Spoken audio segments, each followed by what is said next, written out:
जय माँ जगदम्बा। स्वागत है आप सभी का एक बार फिर से। माँ जगदम्बा आप व आपके परिवार पर अपनी कृपा दृष्टि सदा सर्वदा बनाए रखें।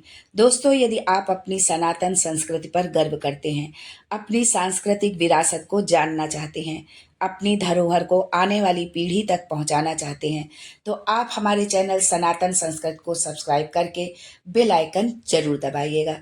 दोस्तों, आजकल की भाग दौड़ भरी जिंदगी में अपनी ज़रूरतों को पूरा करने के लिए हम कड़ी मेहनत करते हैं, लेकिन फिर भी कोई ना कोई कमी रह जाती है। लेकिन कुछ लोग ऐसे होते हैं जो कम मेहनत करते हैं, फिर भी अपनी ज़िंदगी को ऐशो आराम के साथ व्यतीत करते हैं। ऐसा आपने अक्सर देखा होगा। ज्योतिष शास्त्र में बताया गया है कि कभी कभी ग्रह संबंधी बाधाओं के कारण धन संबंधित समस्याओं का सामना करना पड़ता है। ऐसे में इन समस्याओं से मुक्ति के लिए कुछ उपाय भी बताए गए हैं। यदि आप इन उपायों को अपनाते हैं तो आप इन उपायों को अपनाकर जो है हर तरह की समस्याओं से आप मुक्ति पा सकते हैं। तो आइए जानते हैं इन उपायों के बारे में। लेकिन इससे पहले आपसे रिक्वेस्ट करती हूँ कि वीडियो को लाइक करिएगा, दोस्तों को शेयर कर दीजिएगा। अगर आपने अभी तक चैनल को सब्सक्राइब नहीं किया है तो चैनल को सब्सक्राइब करके बेल आइकन जरूर दबाइएगा। दोस्तों, शास्त्रों के अनुसार अगर किसी व्यक्ति की आर्थिक स्थिति ठीक नहीं है, बहुत ही गरीबी से वो गुजर रहा है, बहुत सारी समस्याएं हैं धन संबंधित, तो शिवलिंग के सामने कम से कम आधा किलो चावल आप लेकर के बैठ जाएं। फिर 108 बार ओम नमः शिवाय या श्री शिवाय नमस्तुभ्यम का जाप करें। अब एक मुट्ठी चावल शिवलिंग पर आप अर्पित कर दें और जो बचे हुए चावल हैं आप उसको किसी जरूरतमंद गरीब को आप दान कर दें। इससे जो है आपकी आर्थिक स्थिति धीरे धीरे सुधरने लगेगी। लेकिन यहाँ पर इस बात का विशेष आपको ध्यान देना है कि जब आप जाप करेंगे तो यदि हमारे भाई इस उपाय को कर रहे हैं तब तो वो ओम नमः शिवाय या श्री शिवाय नमस्तुभ्यम का जाप करें। लेकिन यदि हमारी बहनें जाप कर रही हैं तो वो नमः शिवाय ओम का जाप करेंगी। लेकिन यदि पति पत्नी दोनों एक साथ जाप कर रहे हैं तो ओम नमः शिवाय या श्री शिवाय नमस्तुभ्यम का आप जाप कर सकते हैं। इस बात का आपको विशेष ख्याल रखना है। दोस्तों, अगर पैसों की बहुत तंगी है तो तिल को चावल और दूध में मिलाकर लक्ष्मी जी के नाम से आप हवन करें। जो है इससे दरिद्रता दूर हो जाएगी और घर में बरकत होगी।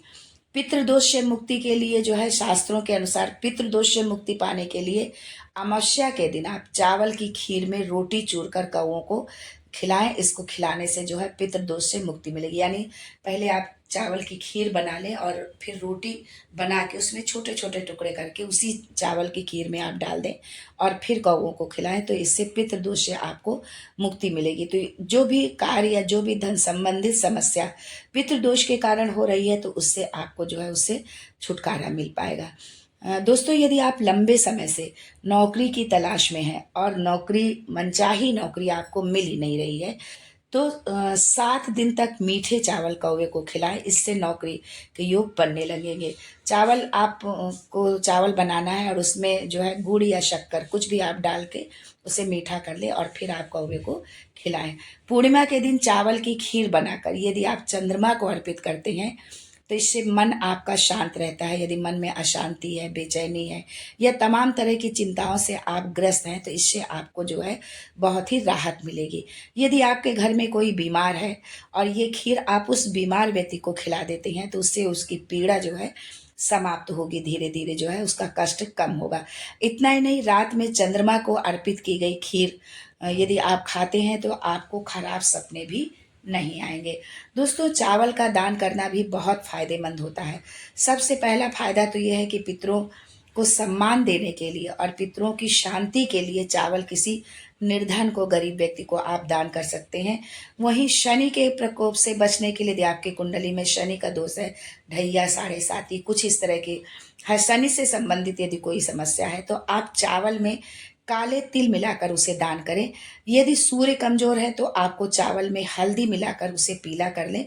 फिर उस चावल को जो है आप पिता के समान जो है जो आपके पिता के उम्र के हो ऐसे व्यक्ति को आपको दान करना है। ऐसा करने से पितृदोष का प्रभाव जो है कम होने लगता है। गुरुवार के दिन भगवान विष्णु को मीठे चावलों का भोग लगाने से आर्थिक तंगी दूर होती है। लेकिन जब ये आप मीठे चावल बनाएं तो इसको आप केसर से या खाने वाला जो पीला रंग आता है, कलर आता है, उससे आप उसको पीला कर लें। फिर भगवान विष्णु को बना करके उसका आप भोग लगाएं। मीठे चावलों का भोग आप मंगलवार के दिन जो है भगवान शंकर को भी आप लगा सकते हैं। लेकिन जब आप भगवान शंकर को मीठे चावलों का भोग लगाएंगे तो उसको आपको पीला नहीं करना है। यदि कोई कुंवारी कन्या शिव जी को मीठे चावलों का भोग लगाती है तो उसके विवाह में आ रही अड़चनें जो है दूर होती है। यदि किसी तरह की विवाह में अड़चन आ रही, समस्या आ रही और बहुत प्रयास करने के बाद भी कहीं संबंध नहीं बन पा रहा है, तो यदि कुंवारी कन्या इस उपाय को करती है तो इन समस्याओं से उसको बहुत ही जल्दी छुटकारा मिलेगा और शीघ्र ही विवाह के योग बनेंगे। दोस्तों, अगर कोई महिला शुक्रवार के दिन किसी अन्य महिला को चावल दान करती है तो ऐसा करने से उनके घर गृहस्थी में सुख शांति बनी रहती है। इतना ही नहीं, ऐसा करने से देवी अन्नपूर्णा का आशीर्वाद भी प्राप्त होता है और घर में कभी भी जो है धन धान्य की कमी नहीं होती, अनाज की कमी नहीं होती है। अगर आपके पर्स में पैसे नहीं टिकते हैं तो आपको लाल कपड़े में चावल के 7 साबुत दाने आपको पर्स में रखना है। ऐसा करने से यदि आपकी आदत ज़्यादा धन खर्च करने की है, फिजूल खर्ची की आपकी आदत है, तो वो आदत धीरे धीरे सुधर जाएगी और धन भी आपके पर्स में टिकने लगेगा।